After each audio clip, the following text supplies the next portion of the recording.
Actualité simplifiée par les commentaires et analyses de nos invités, nous vous retrouvons pour ce nouveau numéro Retro News. Bonjour à tous, les sommaires. L'utilisation de gaz domestiques pour lutter contre la déforestation, le docteur Dadou Botale répond aux préoccupations du public après son intervention dans un reportage réalisé à ce sujet. RDC 3.0, un film pour promouvoir la protection de la biodiversité congolaise. Le projet a été présenté cette semaine par la maison de production anglaise AOTA. S'organiser pour mieux défendre leurs droits dans le secteur minier, le FAM du RENAFEM est un atelier de réflexion cette semaine. Retro News sur Environews Télévision, bienvenue à tous. Pour commenter ce troisième numéro Retro News, nous sommes heureux de vous retrouver Angélique Mbelou qui n'est plus à présenter pour nos téléspectateurs. Bonjour Angélique. Bonjour Sibran, bonjour à tous. Je suis très heureuse d'être à nouveau sur le plateau pour pouvoir discuter avec vous de l'actualité. Merci à vous Angélique. L'un des moyens pour lutter contre la déforestation et préserver l'environnement, l'utilisation des gaz naturels prend de plus en plus de l'ampleur dans la ville de Kinshasa. L'intervention du docteur Dadou Botale dans ces reportages réalisés par Déborah Batoussoué a suscité des réactions auprès de nos téléspectateurs et internautes. Je vous invite donc à suivre ces reportages et nous reviendrons pour la réaction avec notre invité. Suivez. L'usage de gaz naturel dans les ménages est une démarche palliative sans précédent dans la lutte contre la déforestation en République démocratique du Congo. Cette matière à usage domestique est fréquemment utilisée pour la cuisson des aliments dans certaines villes.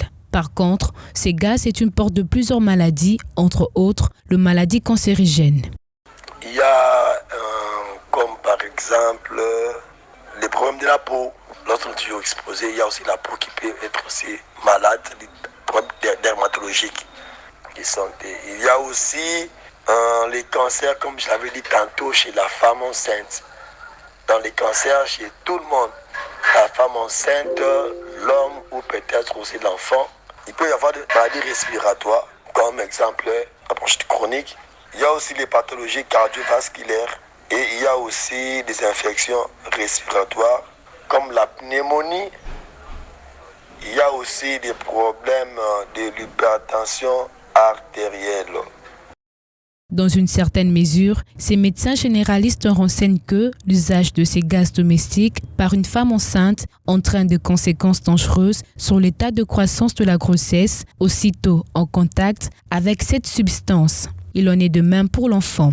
Tout cela entraîne une certaine malformation congénitale, c'est-à-dire quoi? L'enfant, dès la naissance, peut sortir ou peut naître tel que le bec de lièvre qu'on voit souvent, les enfants qui sont nés avec les lèvres qui sont ouvertes en haut ou sont en bas, c'est ça qu'on appelle bec de lièvre. Ou aussi, on peut remarquer aussi des risques tératogènes ou l'intoxication du fœtus. Ou aussi, on peut aussi remarquer une anoxie, c'est-à-dire le gaz en question traverse directement le placenta suite à l'inhalation chez la mère. Parce que la mère, lorsqu'elle respire, elle inhale directement les CO2 ou les monoxydes de carbone. Et cela entre directement dans le placenta lorsque la mère est en train de recevoir, de l'inhaler ou de respirer. Ça traverse directement le barrière placentaire. Les gaz naturels est un mélange gazeux d'hydrocarbures constitué principalement de méthane, du dioxyde de carbone, d'azote et d'autres composantes chimiques. L'usage avec précaution serait une meilleure option pour se protéger contre cette énergie dangereuse. Ce reportage a suscité des réactions, comme j'avais dit dans mon introduction.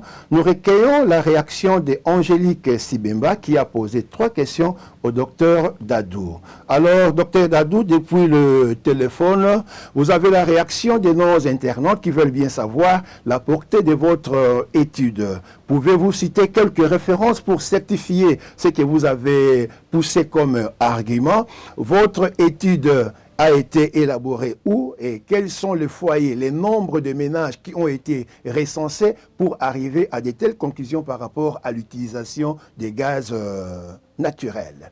La première question, le séminaire international de Kinshasa, ils ont sur les effets néfastes des gaz. Bien qu'il y en ait des, comme je viens de dire, les études sont en train d'être menées.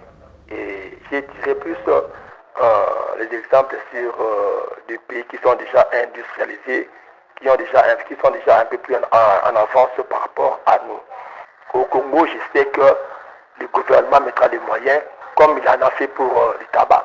Je sais que par rapport à ces gaz, le gouvernement mettra les moyens pour qu'à la longue, on puisse au moins informer clairement à nos populations, lorsqu'on utilise, sachez-les qu'il y aura des conséquences qui peuvent survenir après.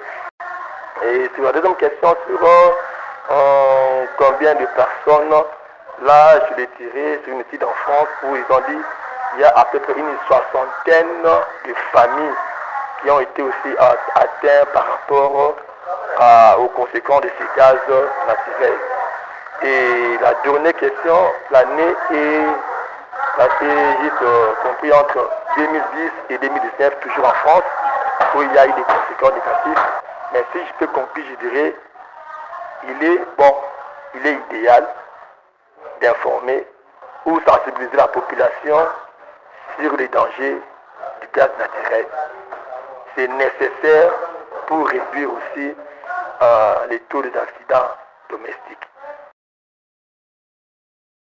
Merci beaucoup, Dr Dadou Botale. Nous comprenons donc, amis téléspectateurs, qu'il s'agit encore des études qui sont en cours avant d'arriver dans des conclusions sur les dangers de l'utilisation des gaz naturels dans nos ménages. Nous allons retrouver notre invitée Angélique Mbelou pour commenter un peu ces reportages. Alors Angélique, vous avez suivi ces reportages, la question de votre homonyme Angélique Sibemba et la réaction du docteur Dadou Botale. Quelle est votre réaction après avoir suivi ces reportages et ces interventions?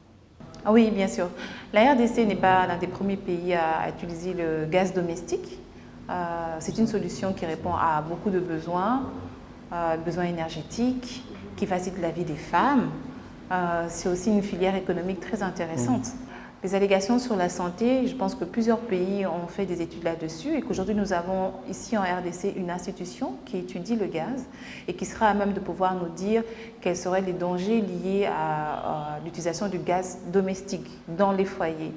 Nous devons faire attention effectivement à ne pas laisser les vannes ouvertes, à ne pas laisser les enfants jouer avec les vannes, à éviter que le gaz s'échappe sans qu'il soit utilisé. N'oublions pas également que le charbon de bois, que beaucoup de Congolais utilisent encore aujourd'hui pour leur consommation.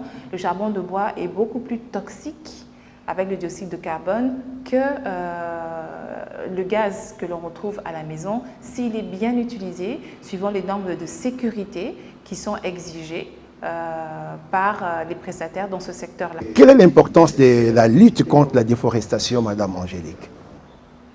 En effet, le gaz est une solution, je pense, un palliatif très important et très efficace contre la déforestation. Notons qu'aujourd'hui, cette question de déforestation, quand on voit le nombre de forêts, le nombre d'arbres qu'il y a en RDC, on peut se poser la question, pourquoi c'est important? Est-ce qu'il y a vraiment une déforestation?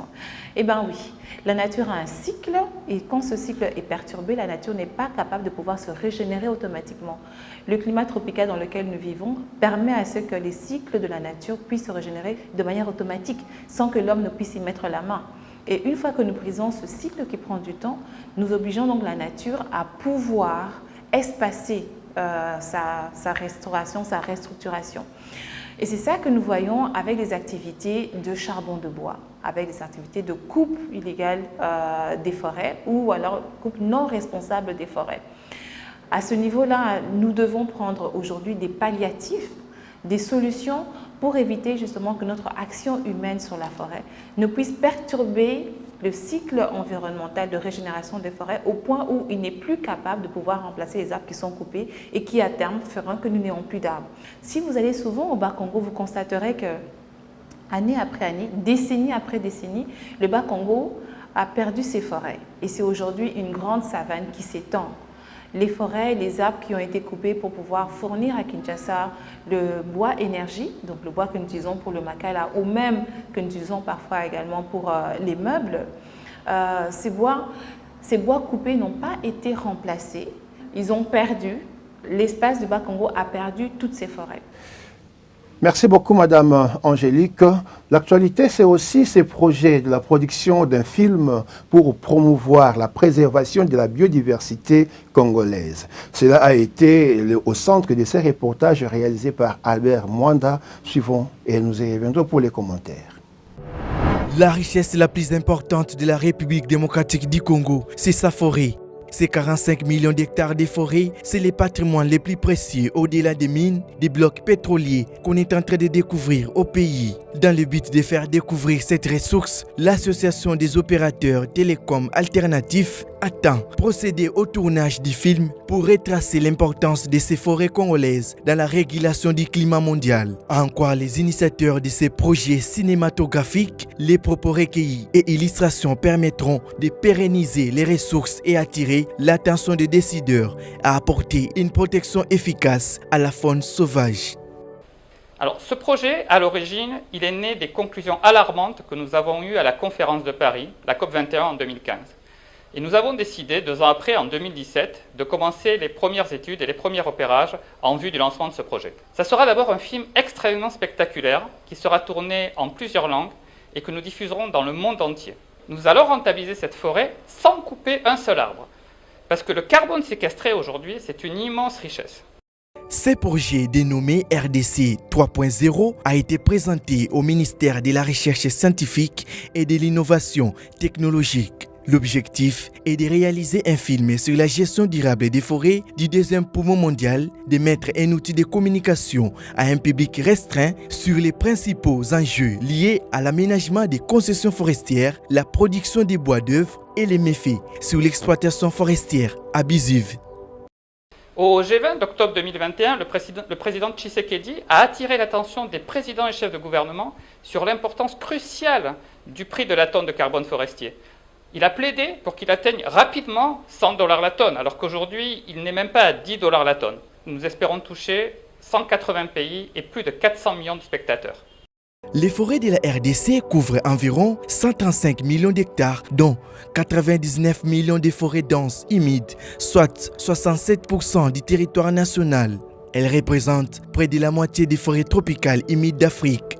À l'instar des autres secteurs économiques, le secteur forestier est aussi entré dans une phase de relance. Outre les ressources continues dans les forêts congolaises, les plus grandes réserves de flore sont concentrées dans les 3 jardins botaniques du pays, à savoir à Kinshasa, Yala, Mbandaka en Équateur et Kisantu au Congo central. Ces jardins sont plus qu'un simple espace de loisirs, ils assurent la conservation des plantes rares et servent en même temps de centres d'éducation à l'environnement et lieux de recherche sur la biodiversité.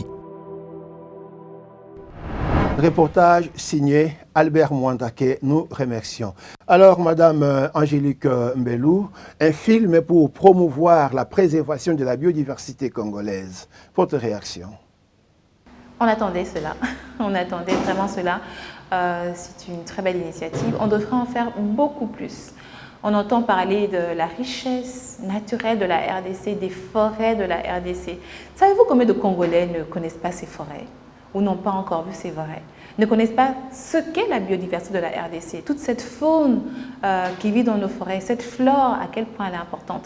Nous avons besoin de plus d'images pour être en contact avec ces ressources naturelles. Nous avons besoin de plus de reportages, de clips vidéo qui mettent en présence ce que nous avons comme patrimoine environnemental dans notre pays. Mais également, nous devons également mettre en lumière la présence des populations qui vivent dans ces forêts. Elles ne sont pas vides. Chez Rainforest Foundation Norway, nous disons que les forêts sont la maison de millions d'êtres humains, des peuples autochtones, des communautés qui vivent dans ces forêts depuis toujours, dont ce sont les espaces ancestraux. Et il est besoin également de mettre en avant le travail, l'apport de ces communautés à la préservation de cette biodiversité. Du fait que ces projets soient pilotés par un expatrié, cela nous inspire quoi, Madame Angélique? Manque de talent des cinéastes congolais ou manque de volonté politique des gouvernants?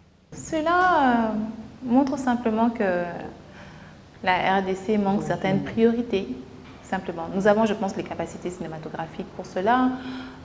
Les moyens peuvent être facilement mobilisés pour cela, mais ce n'apparaît pas dans la liste de nos priorités. Je suis toujours impressionnée par la manière dont la Chine, avec CCTV, je pense, CGTN, voilà, met en avant sa richesse naturelle. C'est un exemple que nous devrons suivre. Et alors, Madame Angélique, s'il y avait un vœu que vous pouvez exprimer à l'endroit du réalisateur? Ne montrez pas que les arbres, ne montrez pas que les rivières. Montrez les hommes qui vivent dans ces arbres et dans ces rivières. Montrez comment est-ce qu'ils sont en relation avec cette nature. Comment est-ce qu'il est possible à l'homme de pouvoir vivre avec une aussi riche biodiversité sans la dégrader, sans l'altérer. C'est ce que nous voulons voir. Peuples autochtones dans leur milieu naturel. Alors pour clore ce troisième numéro Rétro News, l'actualité c'était aussi l'organisation des femmes qui travaillent dans les secteurs miniers qui veulent bien s'organiser pour bien protéger et défendre leurs droits. Elles ont tenu un atelier auquel a pris part notre consoeur Nelfi Millet. Je vous invite à suivre ces reportages. Le réseau national des femmes dans les mines RENAFEM a durant 3 jours, soit du 17 au 19 janvier à Kinshasa, réfléchi sur les pistes de solutions appropriées et durables, sur les droits de la femme dans l'artisanat minier et sur comment accroître leur participation dans les secteurs miniers pour le développement durable du secteur en République démocratique du Congo. La journée de la clôture a été également marquée par une présentation des résultats de la planification stratégique du réseau. Dans la salle, un état des lieux a été fait sur les problèmes rencontrés par ces femmes entrepreneuses dans leur carrière minière. Avant de faire cette planification, il y a eu des activités que nous avons menées sur le terrain. Nous avons déployé les femmes dans les sites miniers pour récolter les données et pour faire des recherches et actions. Et ces données-là que nous avons récoltées sur le terrain nous ont permis de nous mettre ensemble et réfléchir sur comment on peut trouver solution par rapport à ces problèmes-là. Parce que RENAFEM arrivait que d'ici 2030, que la femme œuvrant dans le secteur minier artisanal jouisse pleinement de ses droits en RDC.